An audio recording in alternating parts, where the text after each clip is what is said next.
bismillaahi raxmaani raxiim kulan wacan daawadayaal waxaad kusoo dhawaataan warka qarankaab TV qodobada aad ku daawan doontaanna waxaa ka mid noqonaya dowladda Soomaaliya oo weerar afka ah ku qaaday Imaaraadka Carabta, Itoobiya oo xaalad halis ah wajahday iyo gudoomiyaha aqalka sare ee dalkaasi oo iscasilay, ra'iisul wasaare Kheyre iyo gudoomiyaha aqalka sare ee Soomaaliya oo hal mowqif oo xasaasi ah isku raacay, odayaal iyo xildhibaano doonaya in damiin ay noqdaan oo kusii qulqulaya xarunta maamulka gobolka Banaadir, iyo xaftarka Liibiya oo xaalad adag wajahaya iyo ciidamada Masar oo gudaha u galay dalkaasi Liibiya.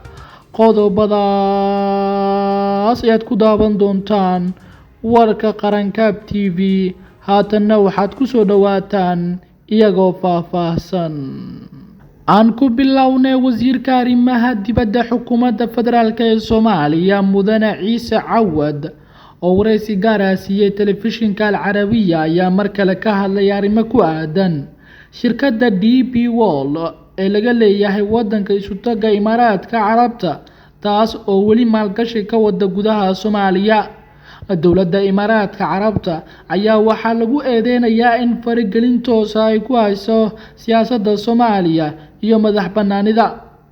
Cawad ayaa sheegay in maalgashiga shirkadaasi oo horey ula wareegtay dekedda Berbera iyo Boosaaso ee Somaliland iyo Puntland uu yahay mid sharci darro ah. sidoo kale wuxuu tilmaamay in DP World ay khatar weyn gelisay midnimada Soomaaliya isla markaana ay ku xadgudubtay madax banaanida ummadda Soomaaliyeed. wasiir Cawad oo hadalkiisa sii wata ayaa sheegay in dowladda federaalk ee Soomaaliya ay marar badan u samirtay shirkadaasi, balse haatan wixii ka dambeeya ay diyaar u tahay dowladda Soomaaliya in dalka ay ka difaacdo shirkadda DP World oo laga leeyahay dalka Imaaraadka Carabta. shirkadda DP World wayna xumaysay, waxayna khatar gelisay midnimada dalkeena, welina ma joojin fargelinteedii. waan samirnay, sabirkuna xad ayuu leeyahay. waxaan diyaar u nahay in aan ka difaacno dalkeena si la mid ah cid kasta, ayuu yiri wasiir Cawad.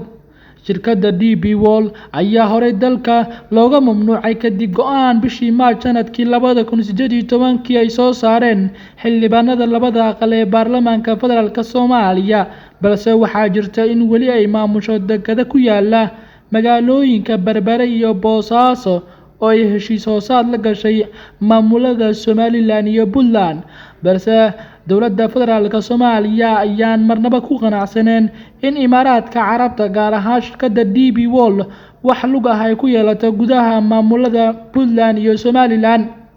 waxaana sidoo kale haatan la sheegayaa in dowladda Imaaraadka Carabta ay doonayso in heshiisyo hor leh la gasho labadaasi maamul. markana dalka Itoobiya, wararka ka imaanaya dalkaasi Itoobiya ayaa waxay sheegayaan in dalkaasi uu wajahayo xaalad halis ah oo cusub.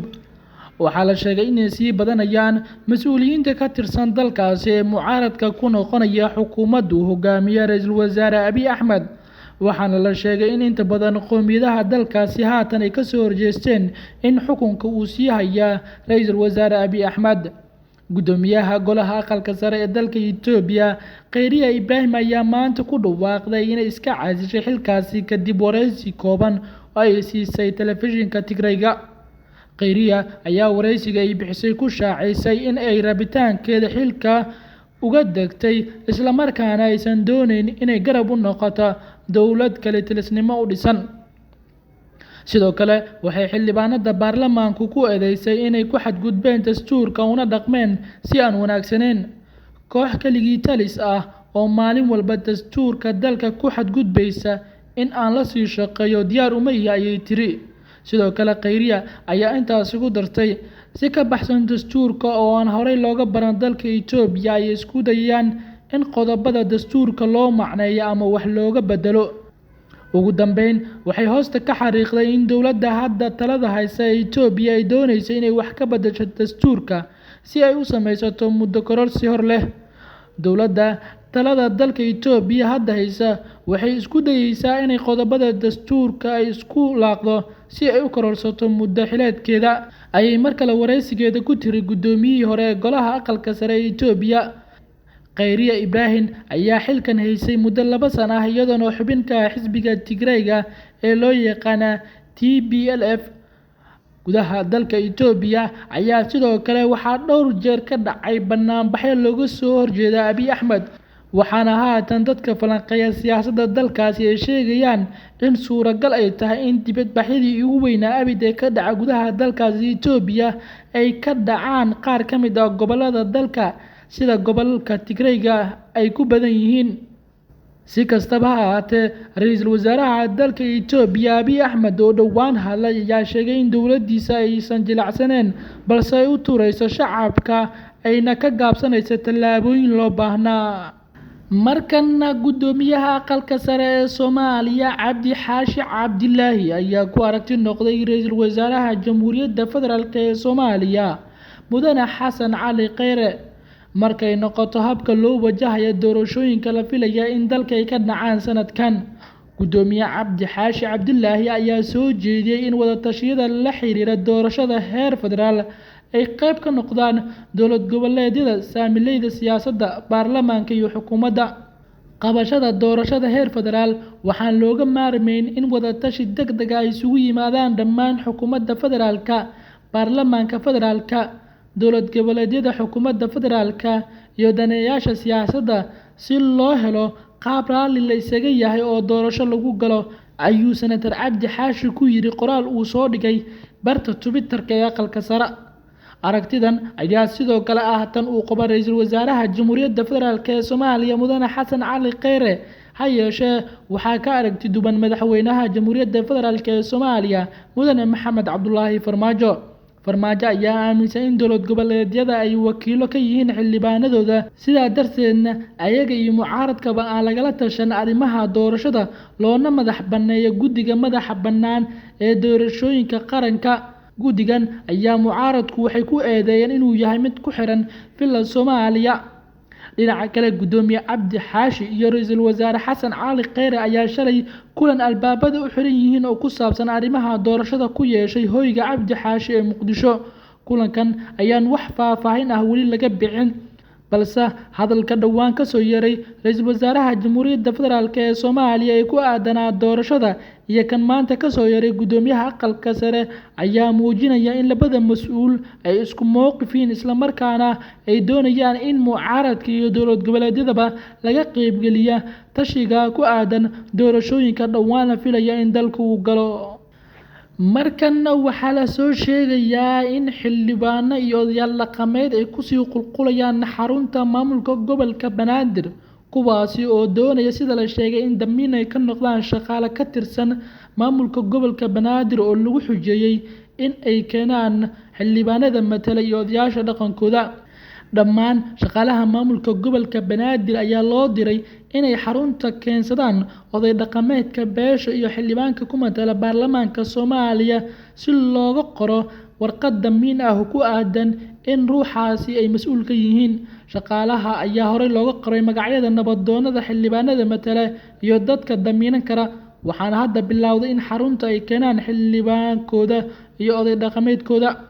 Qaar ka mid ah dadkii geeyay oday dhaqameedka iyo xildhibaanka matala ayaa sheegay in xildhibaanku uu saxiixay warqad uu dusha ku saaranayo wixii ka yimaada muwaadinka uu matalayo. Wararka kale ee aan helnay ayaa sheegaya in xildhibaanada qaar ay diideen inay xarunta tagaan halka qaarkoodna ay ka meermeersadeen, taas oo halis gelin karta shaqada muwaadiniin badan oo hadda u shaqeeya maamulka gobolka Banaadir. Waxaana la sheegay in maamulka gobolka Banaadir uu damacsan yahay in ruux walba oo keeni waayo oday dhaqameed iyo xildhibaan uu shaqada waayo. Ugu dambeyntiina, haddii aan eegno wararka la xiriira dalkaasi Liibiya ayaa waxay sheegayaan in Khalifa Xaftar oo hogaaminayay maleeshiyaadka dhowaan ay ka taageertay dowladda la aqoonsan yahay ee dalkaasi Liibiya ayaa sheegaya in suuragal ay tahay in xabsiga loo taxaabay Generaal Xaftar. Wararka ayaa intaa ku daraya in dowladaha isbahaysiga ah ee taageeraya Generaal Xaftar ay haatan qorsheynayaan in ay raadsadaan shaqsi kale oo bedeli kara booska Generaal Khalifa Xaftar oo mar kale duulaan ku qaadi kara isla markaana dib u la wareegi kara magaalooyinkii ay dowladda dalka Liibiya dhowaan qabsatay. Dhanka kale, wararka aan helayna ayaa waxay sheegayaan in ciidamada dalka Masar oo wata 18 kaarayaal oo ah nuuca M1A2 Abraham ee Mareykanku uu sameeyo iyo diyaaradaha dagaalka ee qumaatiga u kaca ee M1-24 ay ka gudbeen xuduudda bari ee dalkaasi Liibiya. madaxweynaha Masar ayaa toddobaadkan soo bandhigay baaqa Qaahira kaas oo ku baaqaya in dhammaan ciidamada calooshood u shaqaystayaasha ajnabiga ah ay ka baxaan dalkaasi Liibiya. baaqaasi waxaa taageeray Jenaraal Xaftar oo hogaaminayay maleeshiyaadka la dagaalamaya dowladda dalkaasi Liibiya balse haatan aadka looga itaalroonaaday. mowqifka dowladda Masar ee dalkaasi Liibiya iyo dowladda Sacuudiga ayaa waxaa lagu sheegayaa inay tahay in meesha laga saaraa dowladda ay Qaramada Midoobay ee aqoonsan tahay isla markaana ay taageerayaan dhowr dowladood ay ka mid tahay dowladda dalkaasi Turkiga oo haatan gacan weyn ka geysatay in meesha laga saara ama magaalooyin badan laga qabsada Jenaraal Xaftar. guud ahaan daawadayaal warkii aad kala socoteen Qarankaab TV waa naga intaa sidaa iyo nabadgelyo.